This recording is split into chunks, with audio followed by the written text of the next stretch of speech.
Tarin Calmeyer, you beautiful, beautiful human being. I am so happy to have you here today. Thank you. It's such an honor to be here with you today, Meg.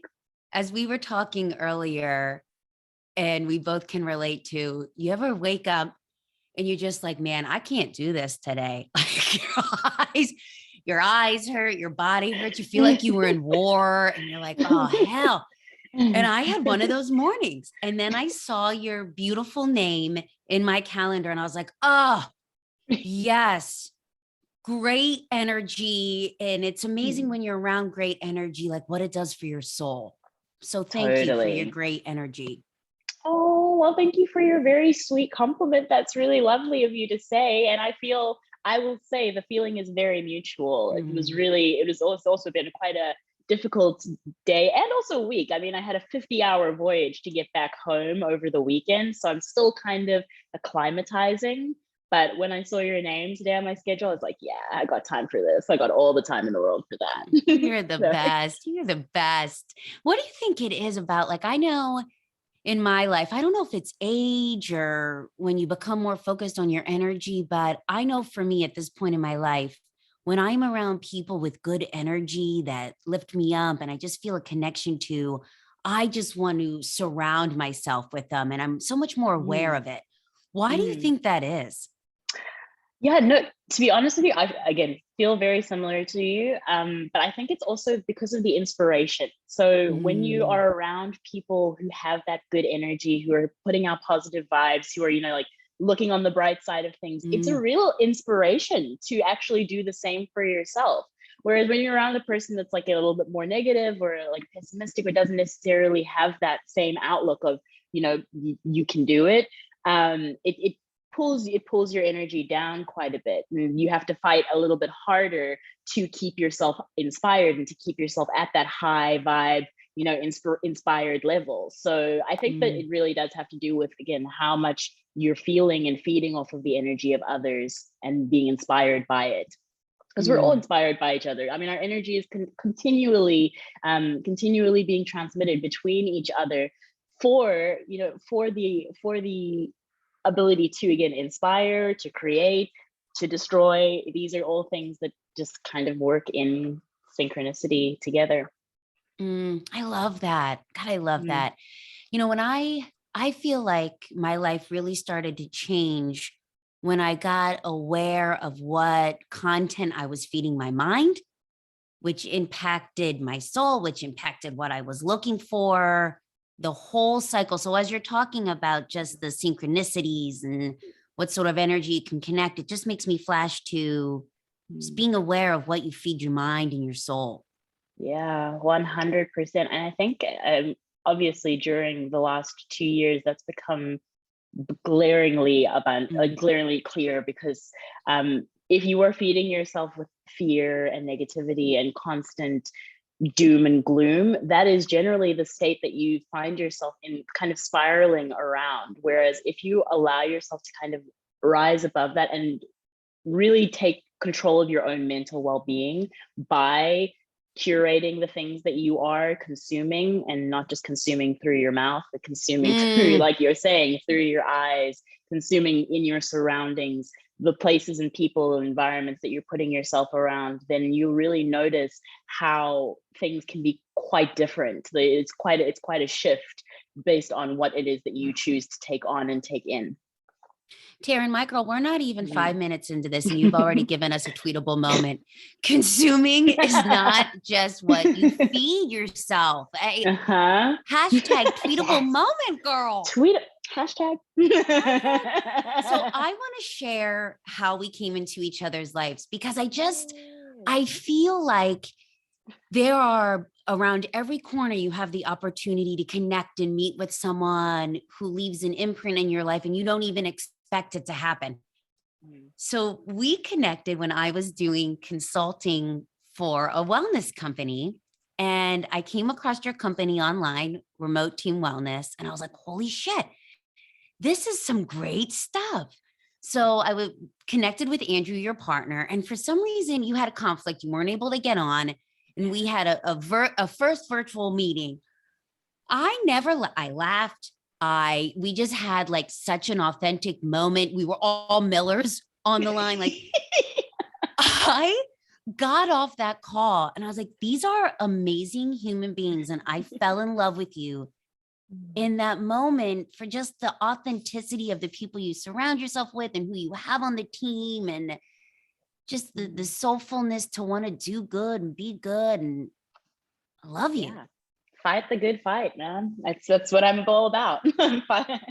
So yeah, I loved it. I loved it too. And it's so funny because we didn't even get to connect on that first call, but I already knew that I loved you as well. When once Andrew came and explained and he told me about the company, I was like, oh, but this Megan Miller sounds really interesting. Like, I'd like to stay connected with her. And also just the tone in your emails, the way that you communicate. I think, and again, it is just a continuation of your energy, of you really inspiring and allowing yourself to you leave an imprint, no matter if you are face to face or if you are communicating via text or whatever it may be. Your energy is tangible, it's palpable. And so the more that you can really take ownership of that, the stronger you can become as an individual. God, I love that. I love that.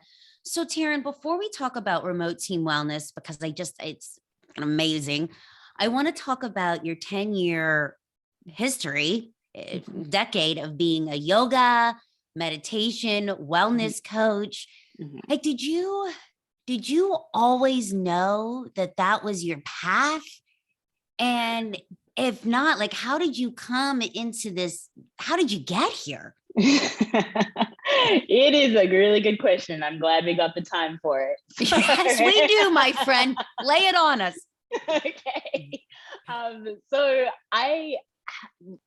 to answer your question, just in very simple terms, no, I did not know this was almost always my path. Though looking back on my life, there has been a clear thread of a love of wellness, of the body, of human anatomy, and really just trying to figure out how to optimize well-being in general. So throughout my life, I was raised as a dancer. I was very active as a child, so I had a lot of different hobbies and passions that involved movement when I was growing up, and I thought I would be a professional dancer when I got out of school.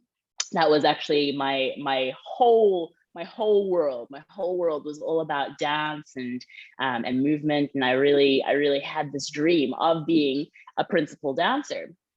However, 2 weeks before I graduated from high school, I fell. I ended up hurting my ankle, and I wasn't able to dance anymore. I wasn't able to do anything. So I broke one ankle and fractured the other one.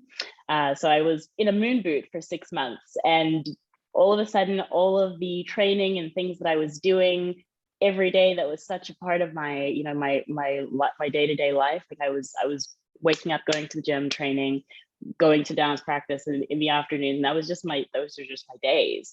All of that just went away overnight. And it made me realize, okay, so this is not something that I'm going to be able to do. It was my first really harsh reality of, okay, all right, so you can't put all your eggs in just this one basket and expect that this is the thing.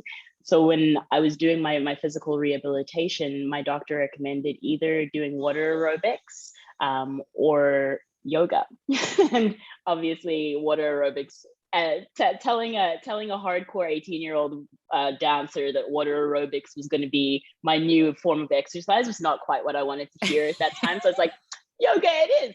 I'll go to a yoga class. But I went and found the most intense yoga that I could.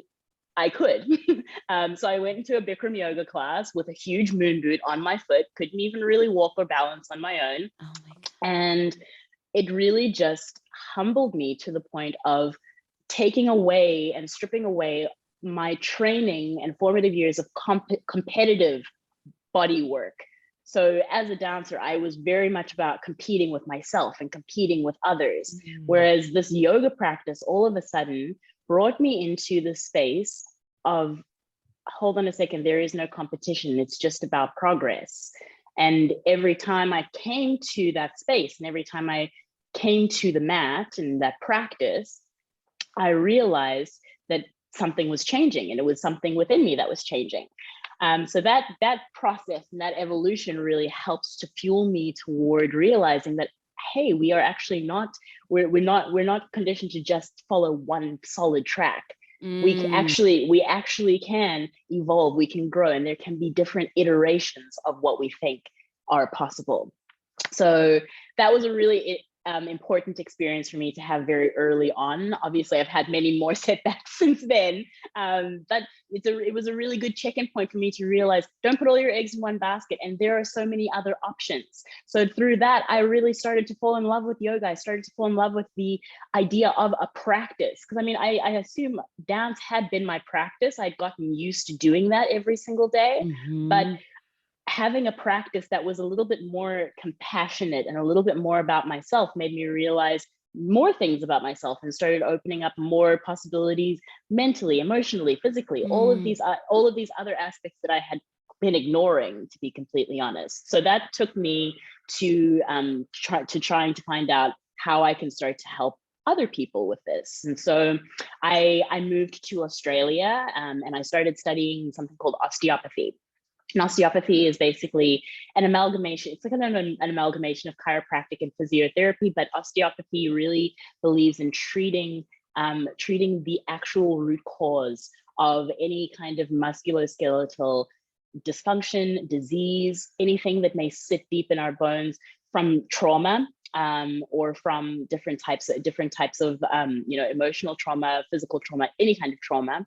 So osteopaths are manual therapists, and it was a really fantastic, again, way for me to understand more about the human body, more about anatomy.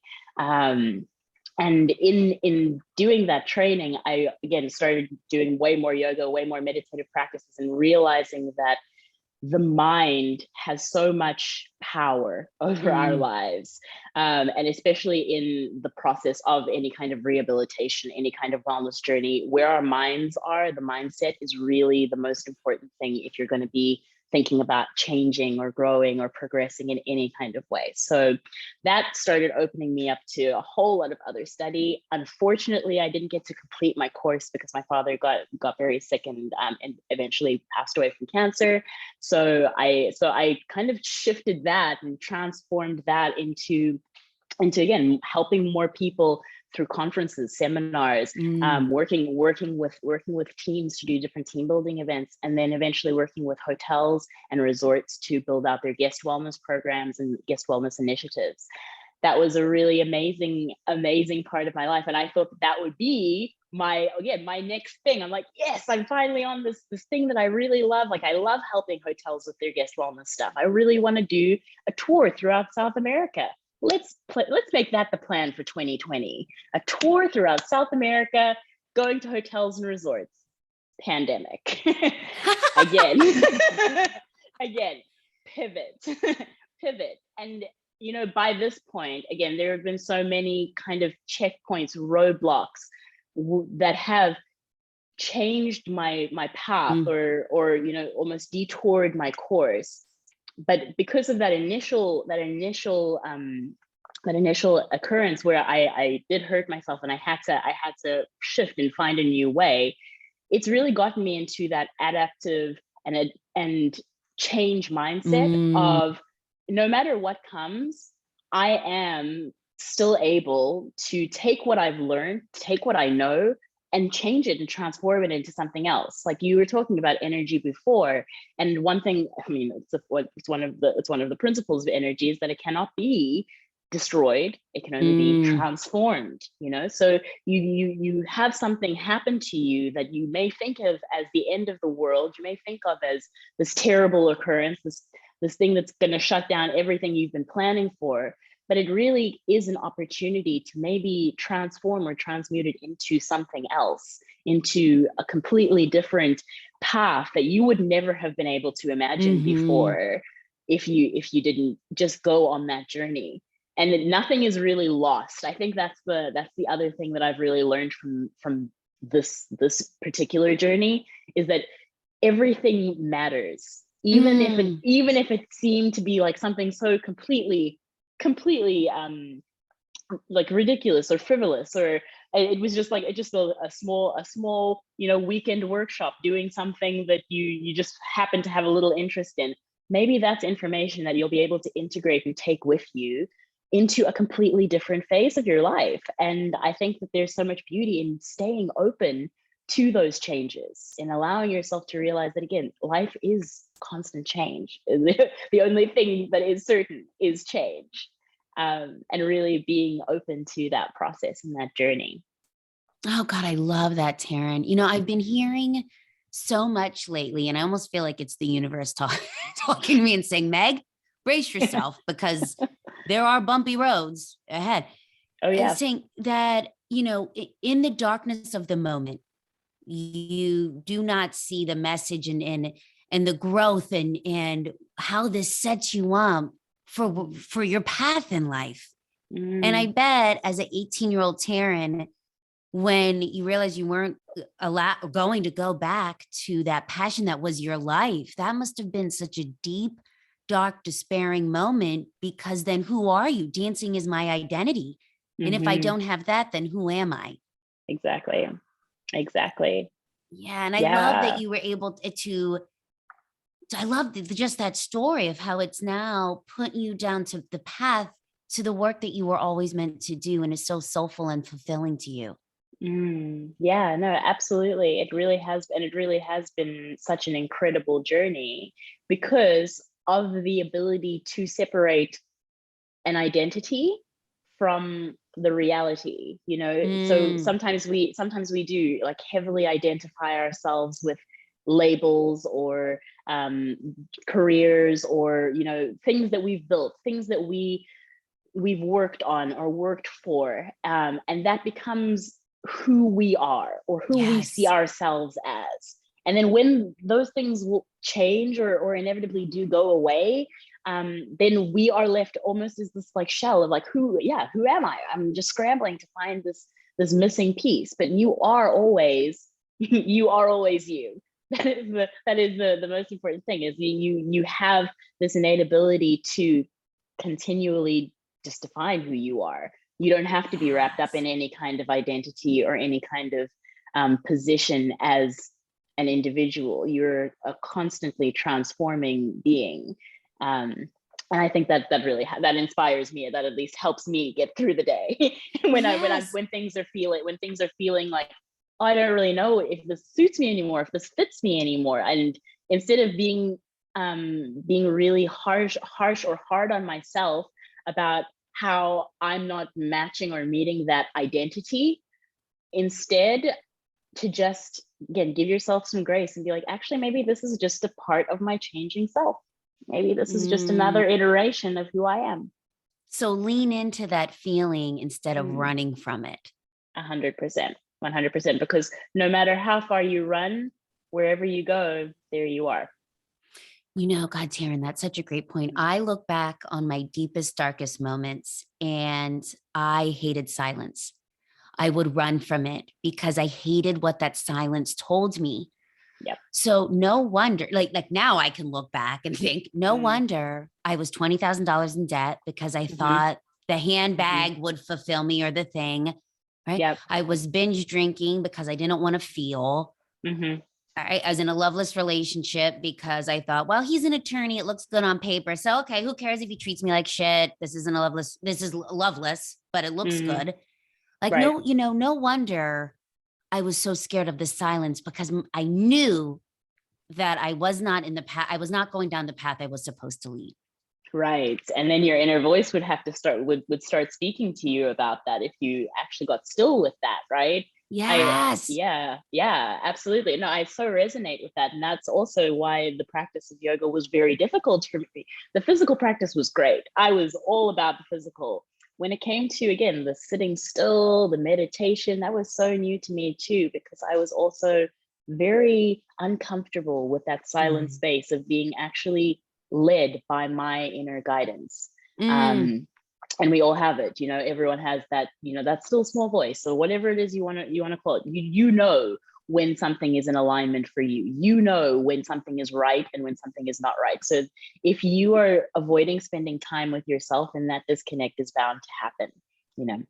Tarin, so for our listeners, and also for myself, I'm curious, who are resonating with this and like, yes, I know my gut is trying to talk to me. I'm running from the silence. What is one micro step that they could do tomorrow just to connect with that inner knowing? Any recommendations? My first, definitely the first thing that I would say is breathe. Whether you do it for 5 minutes or 5 seconds, consciously connecting to your own breath and becoming aware of your own breath is a natural check-in point to help you to regulate your own emotional well-being, to help you regulate your own mental state and well-being as well. So I'd say the micro step that I would provide for people is, in the morning when you wake up, before you check your phone, before you plug into anyone else's reality, you stay situated in your own and just take a deep breath. So full breath in, long breath out, and then just sit with anything that may be present in that space. Anything that wants to come up or come out. Sometimes it may feel a little bit uncomfortable, and in that case, we just keep breathing. You just keep breathing in and out, allowing yourself to calm the nervous system. But to really become aware of what's happening, you have to become aware of how you're breathing. You know, yeah. You know what? I can understand why, my girl, you've been a meditation, yoga, wellness teacher. I'm sitting over here like, tell me more. Tell me more. Tell me more. So talking about, we didn't even set it up like this. I love when this happens. So talking about identities and the labels we wear. And so when did you talk to us about your transformation from being a wellness coach, meditation coach, yoga coach, to realizing, okay, now's the time for me to co-found a company?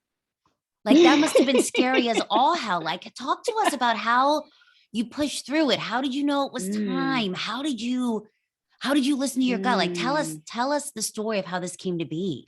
Yeah, absolutely. And it's such a good story as well, because again, this pandemic has really just thrown all kinds of spanners in the works. So,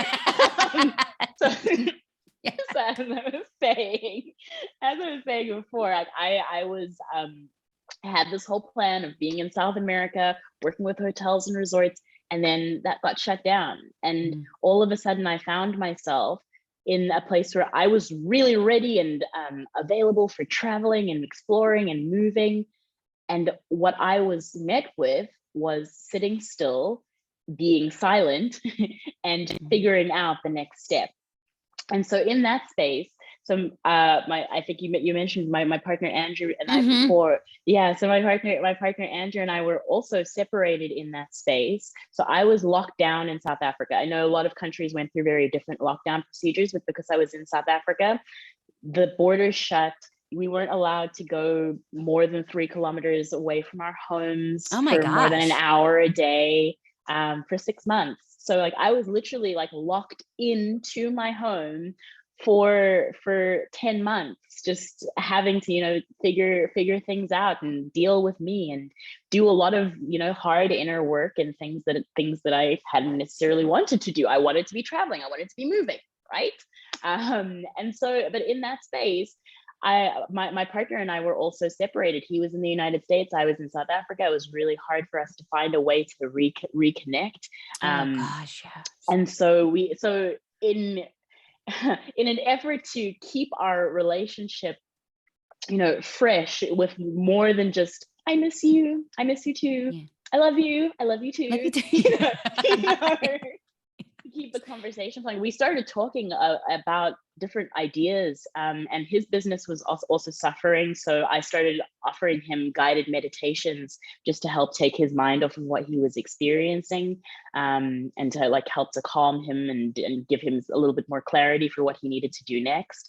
And in that, he was just like, I really think you should start offering this for more companies. Like, can I invite a few startup founders to our next session? And that made me realize, like, wow, this is actually something that people don't really know how to do. I think Right. that as a wellness facilitator, one thing I've really had to learn is that not everyone knows what I know. Not everyone Yes.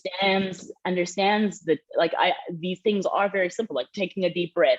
Of course, it's so simple, but it is such an overlooked piece of well-being. You know, it's such an overlooked thing when it comes to actually taking care of ourselves in a long-term sustainable way. So we're just in that process of teaching him these classes, and him saying, like, this is very valuable for a lot of people, especially people who are experiencing things that they can't really control right now. It made me just start seeing more opportunities and more gaps. And so then we started actually talking about this as, this could actually be a business. This could actually be something that we do start offering to companies. So it started out with me just doing, again, yoga, like chair yoga and floor yoga, meditation, mindfulness sessions, little bit of like nutritional well-being and stress reduction. And then people started requesting things that were kind of out of my scope. So I had to start calling upon wellness facilitators that I've been fortunate enough to meet in my time in the wellness industry, but then also looking into other channels for facilitators that were just as talented and could virtually facilitate. And it also made me realize that now there's this new opportunity to be able to connect facilitators from around the world to companies virtually, because they're open to it. So they're open to learning more, and gaining more knowledge and education from, people who are completely from different backgrounds, different cultural backgrounds. So many different things that has really been a wonderful, like, amalgamation of creating a comprehensive solution. Because wellness is not just a one size fits all thing, even though that's kind of been the narrative for the last 50 years. It's been like, you keep yourself physically fit and you eat well and you're good. And you should be good. And you'll be good. Don't know who that's working for. And if you're not, so there's something wrong with you. Exactly. Yes.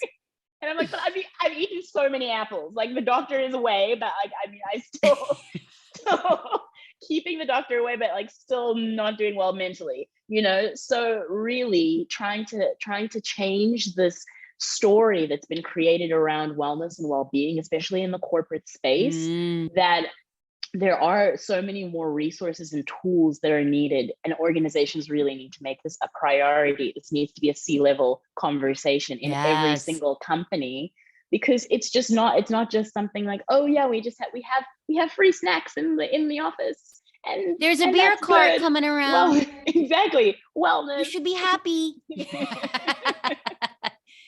Yes. Exactly. So Yes. yeah, so really just kind of questioning and challenging that ideal that, yeah, wellness is just what people eat or just how people move. It is, again, multidimensional and very, very complex, especially when we're going through such unprecedented times. It's really essential for us to actually take a step back and think about the resources and tools that employees need, but also that we just need as a world, as an environment, in order to progress as humans. Yeah, in order to make this a sustainable way of living and working moving forward, we really do need to make sure that these are topics that we are addressing. I love that, Tarin. You said something that was just another tweetable mic drop moment back there, and it was, for you, meditation was so easy because you were working on it for all these years and it came natural to you. And then when you started talking to Andrew about it and the startups, you realized that it wasn't as easy for other people. And I just think that we all have these gifts to us. So whatever you think, whether it be God, universe, spirit, whatever you want to say, we all have these gifts and we are so quick to dismiss them because we think that they're not of value, or, oh, nobody would want that, or right. Like, that was such a moment to think, whatever your gift is, don't dismiss it, really lean into it. And we all have one. Yeah.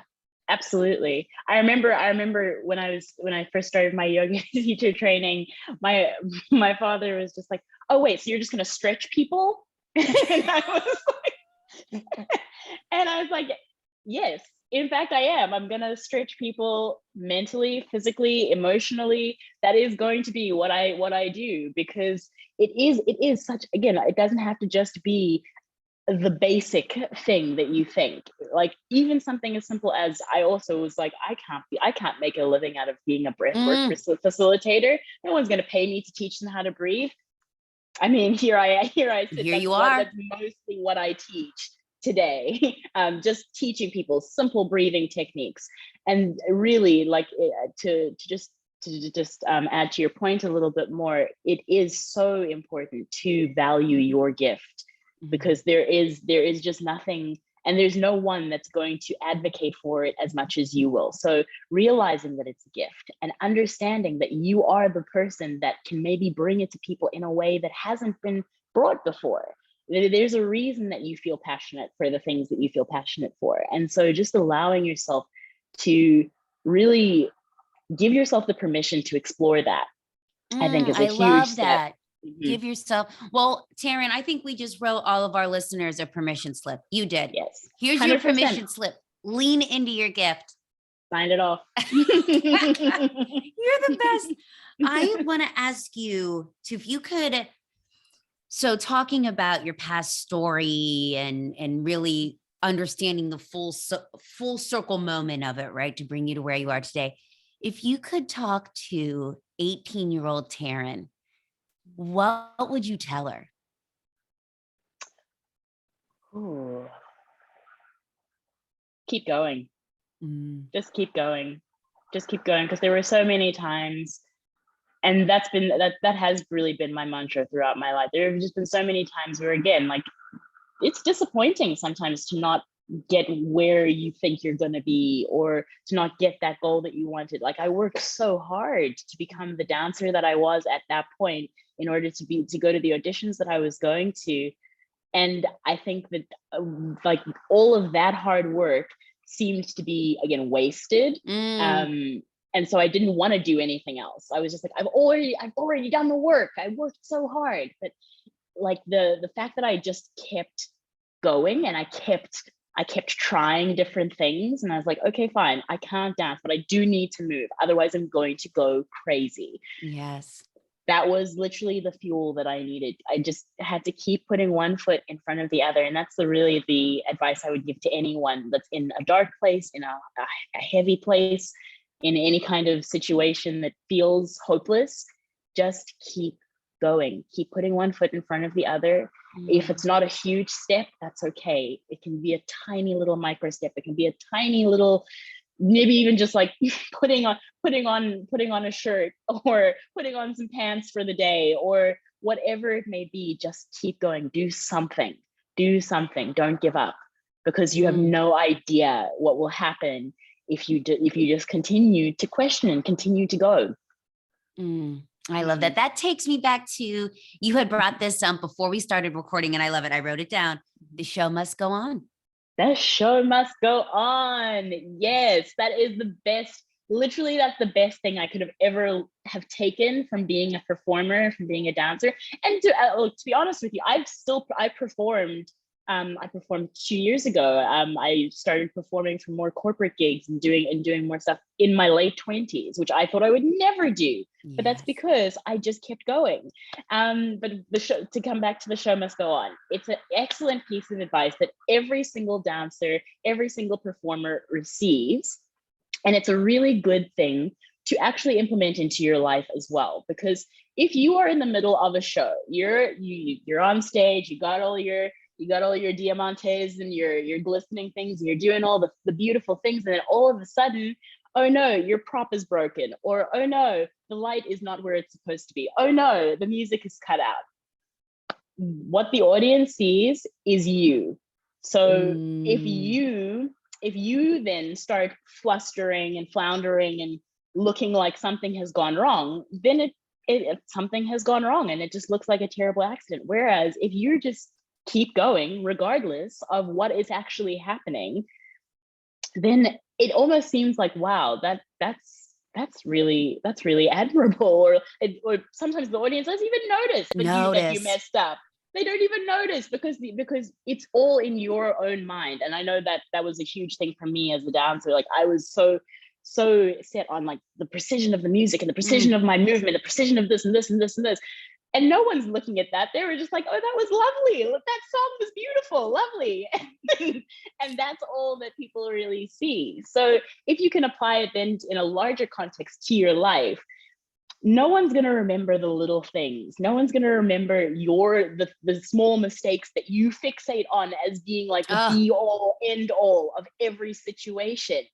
No one else is going to see all of that. If you keep going, if you keep iterating, if you allow yourself to just, take that on and be like, all right, well, I had some technical difficulties on my Zoom presentation, but I'm going to keep rolling with it like a wave in the ocean. I'm just going to keep going. The show must go on. It really helps to put you into a different mentality and a different mindset that doesn't slow you down, but really helps you to find new ground, and find your balance on that new ground once you just keep it going. Yeah, Does that God, make that's sense? such a, oh my God. I'm having a praise be moment over here, Taryn. Praise me. Because it's, I look back on my life and as we had talked about earlier, I was so addicted to the drug of achievement. Like it really was a drug for me. And if I was not A plus 99% of the time and getting the accolades and the validation and doing the things and getting the job done and answering all the emails, getting the inbox to zero, I had felt like I was failing. Yeah. And what I realize now, at 38, 15 years later, after my corporate career began, is I was just in such a bad place with myself that I was looking for validation from the outside world. And then that became my drug. And when I didn't get that, I thought I had failed.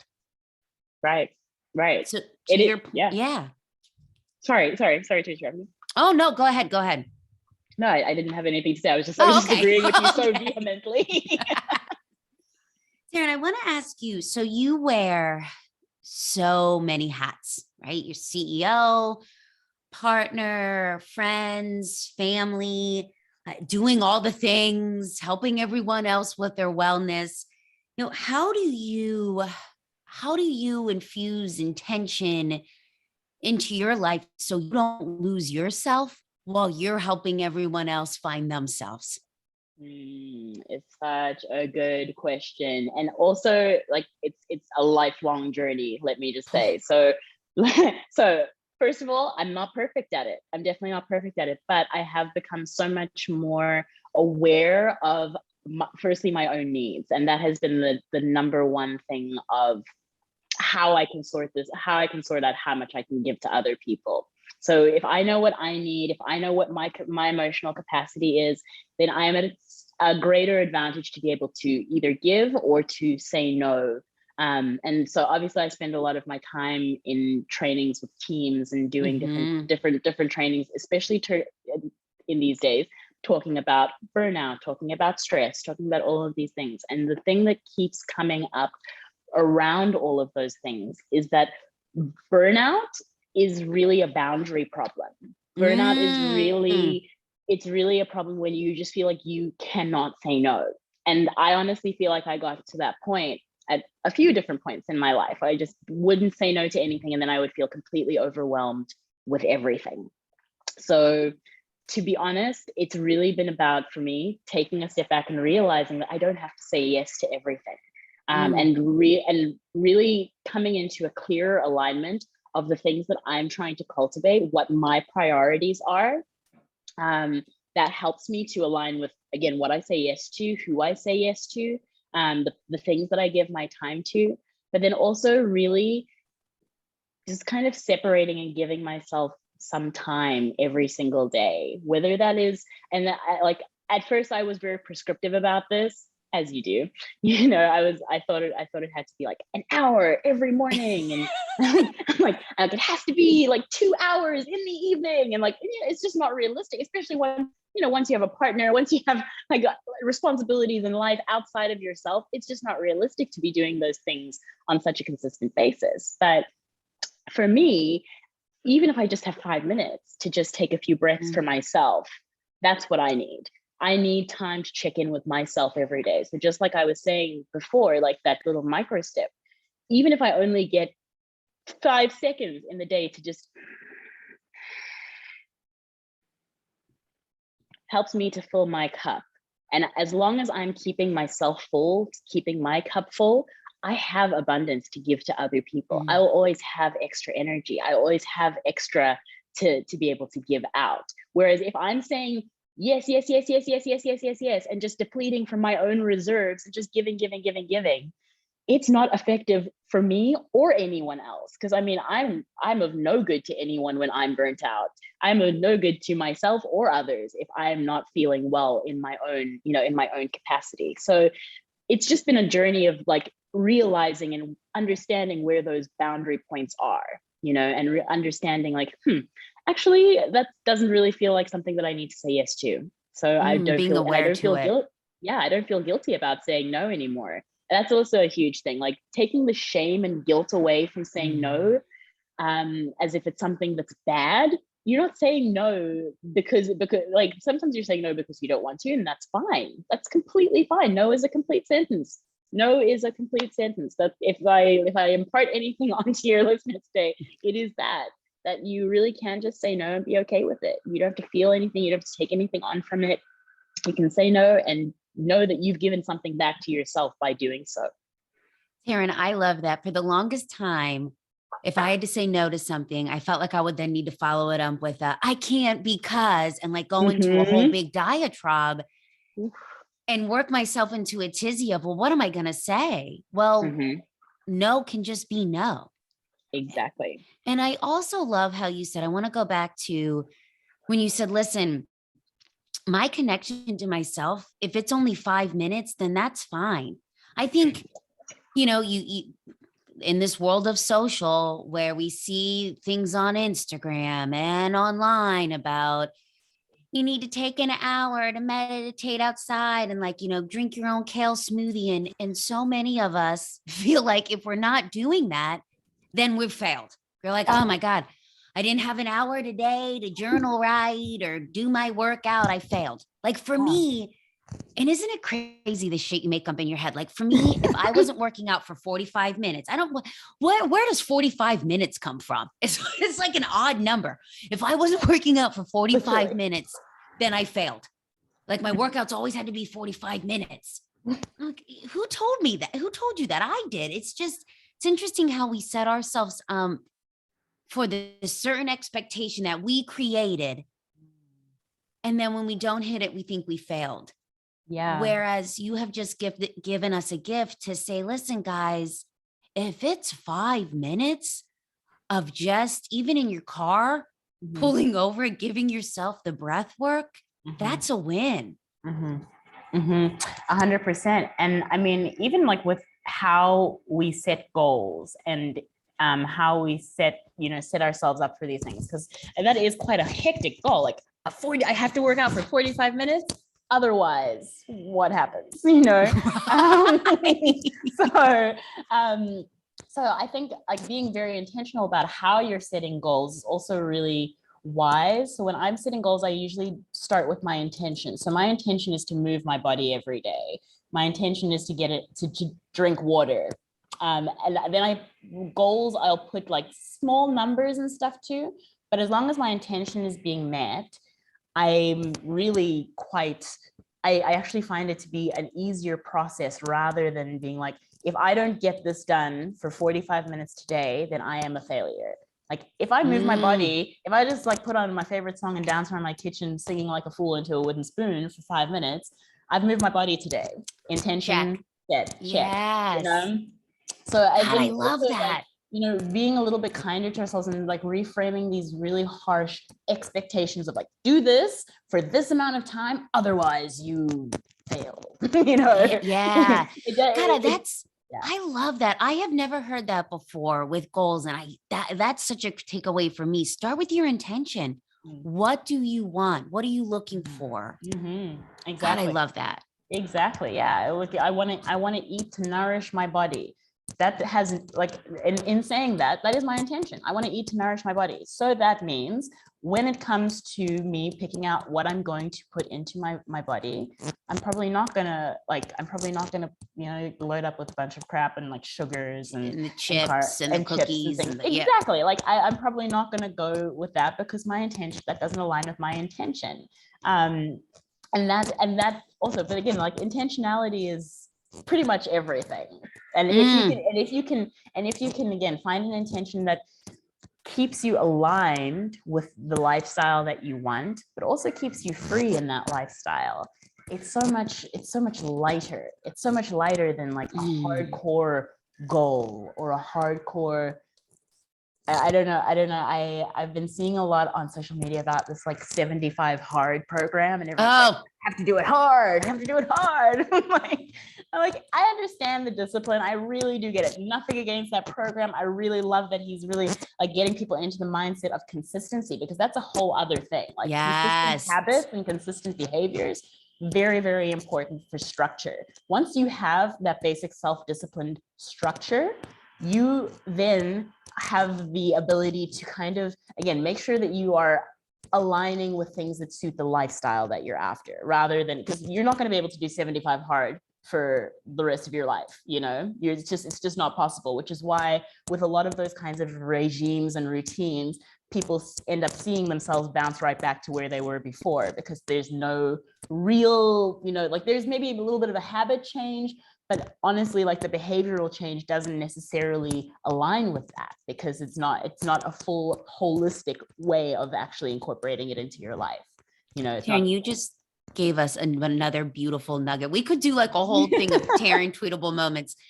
I love how you were just talking about like how we think things need to be so hard. In order for us to air quote succeed at life, things need to be so hard. And if it's not hard, then we're not doing it right. And we have it all wrong. It doesn't need to be hard. If it's hard, you're doing it wrong. Well, yeah, I mean, look, it doesn't need to be hard unless you want it to be, unless you make it hard, you know. God, like that's great. If you are in that mindset of like, I have to work hard to do this, or I have to do this and it has to be hard, then of course it's going to be hard, because you're going to look for even if it's not actually that hard, if it's quite simple, you'll still find ways to make it challenging for yourself, because you have that in your mind that you need to go through challenge exactly in order to make it happen. You're literally self-fulfilling your prophecy. And you see, it's so hard, this is why I can never start a business, because it's so hard. It's gonna be what you make it. Anything in life. If your exercise regime, your business, your career, your relationship, whatever it is that you put into it, and the energy that you put into it, and the things that you say about it, and the way that you speak about it, and the way that you frame it, and the way that you're thinking about it, that is what is going to happen.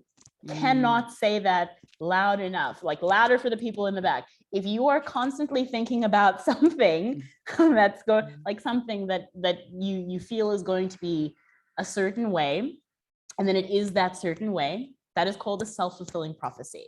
And so then you will continue to do that to yourself, because you obviously want to your brain has this function in which it wants to preserve itself and keep itself safe.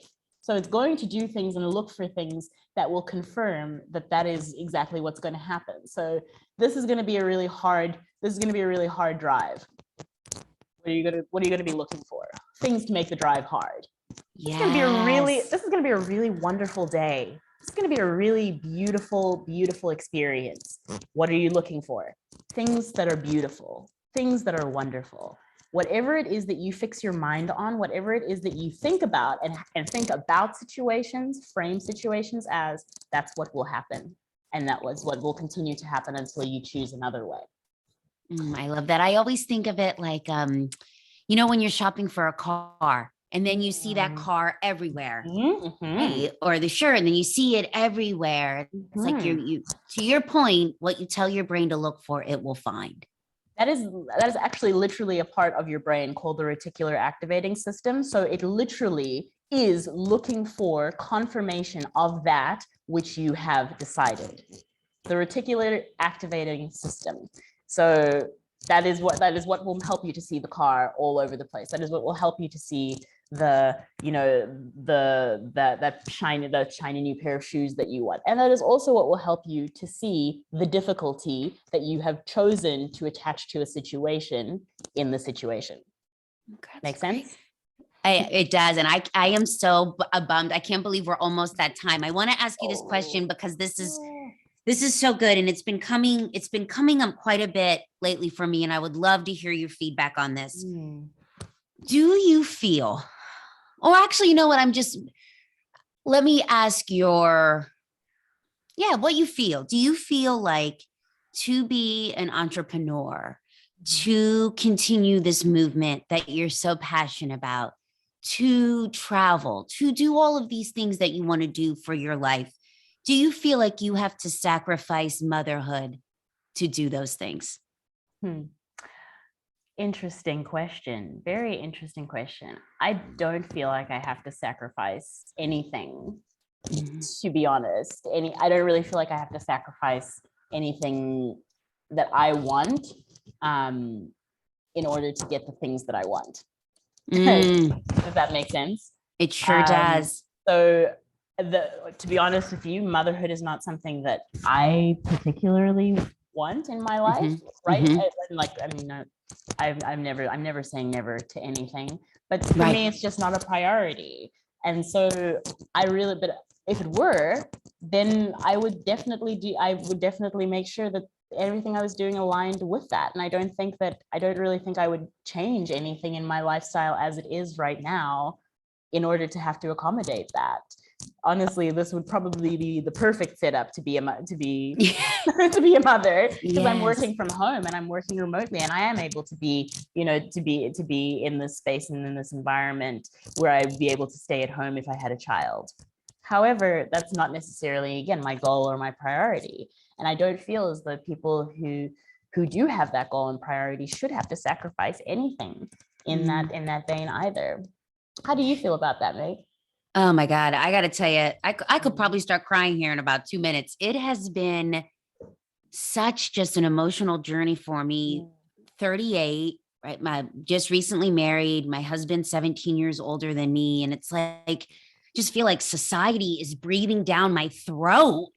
Oh my goodness, that I need to make a decision today, let alone my family. I mean, my mother is like, from the moment I could give birth without her judging, without the world judging me, like she was ready for a grandchild. Right. So take that out. But society, and I just, for the longest time, I just felt like such guilt that I did not know if that was what was meant for me. And I just, to your point, I don't think it's one that we talk about enough. Yeah. And two, I think to your point earlier, to tie it all back, I think we know what we want. It is just giving ourselves the silence and the space to accept it and speak it. Yeah. And when I started to feel like that, like it will come to me if I'm meant to be a mother or not. And that lately has been my feeling is if I am meant to be a mother, it will show up in my life. Yep, absolutely. 100%. 100%. And I think that's also why I say never, because if you say something will never ever happen, then it's really just, it puts this whole other energy of like, I can't and I won't and I don't. And that's not really energy I would like to take into any part of my life. Yes. Let alone motherhood. Let alone creating another human being for this planet.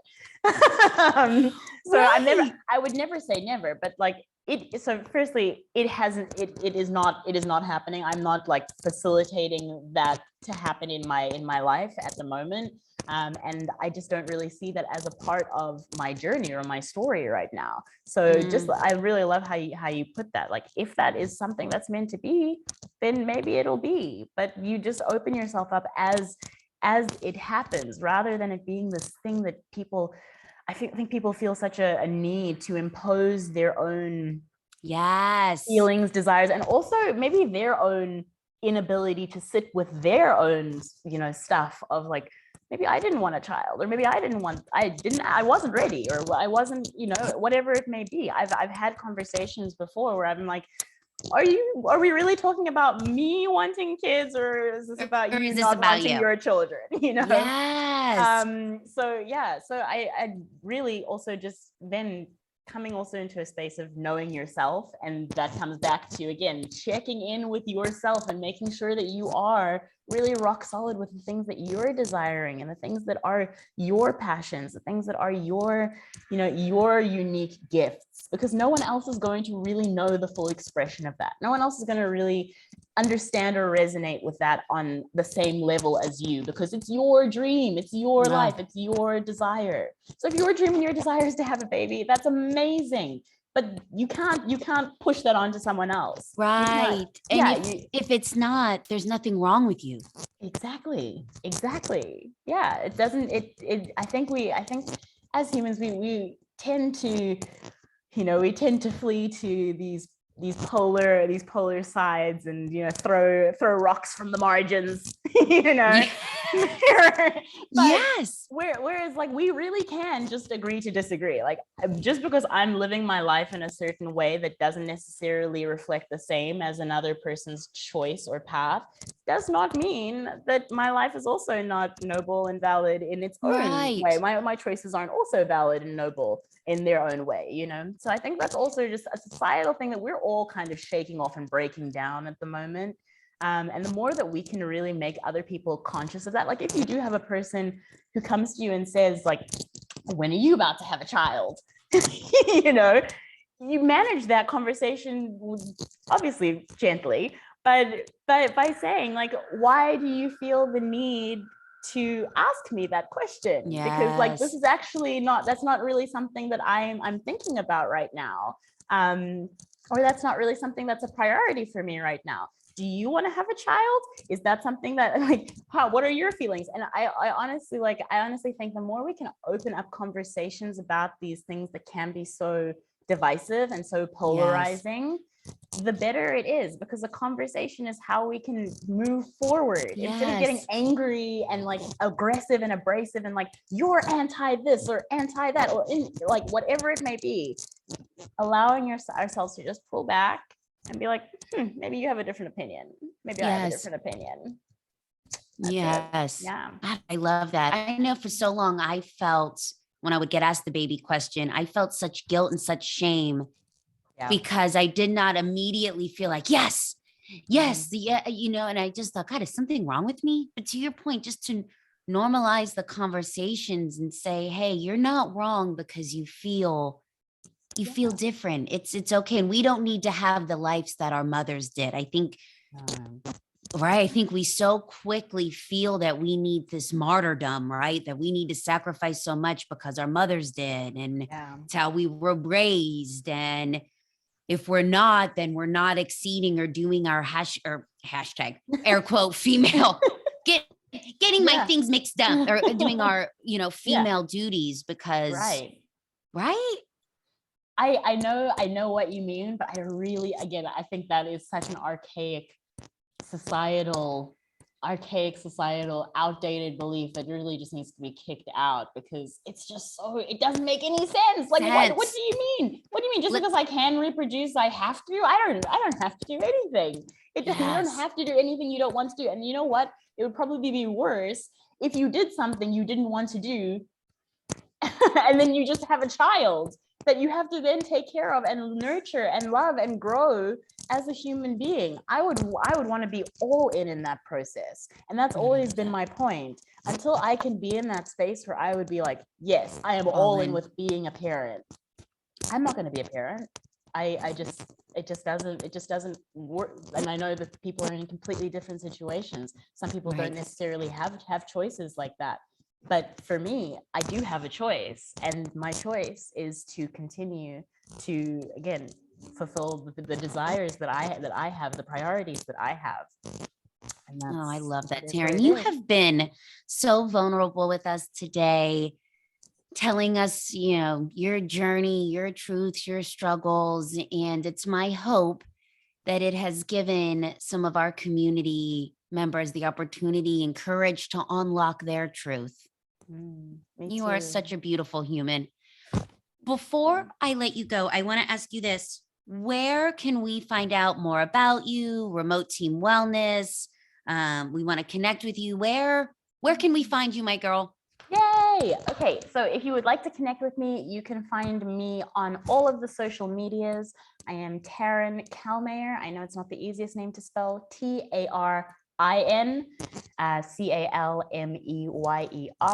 So on all the social medias, I am there. And if you want to connect with Remote Team Wellness, we are Remote Team Wellness on all of the social medias except Twitter. We are Remote Team Well.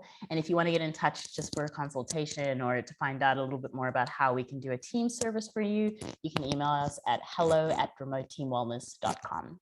And I'll link that in the show notes so that way furries, they can just click and connect with you. And you have to follow Tarin on Instagram. First of all, the journeys of where she travels to is just beautiful for the soul, but her yoga poses, I'm like, damn, girl. What can I say? But I definitely am going to be sharing more tips around, entrepreneurship and workplace wellness, virtual wellness, just as time goes on, because obviously this is such a huge topic and such a huge need right now to really figure out ways that we can take better care of ourselves, take better care of our environments, and take better care of each other. So follow me on all of the socials, and it's been such a pleasure being here with you. Thank you so much for inviting me. Such an honor to know you. Oh, ditto, my girl, ditto. You're the best. Keep being the amazing human you are. Oh, thank you, love. Right back at you. Love you. Love you too.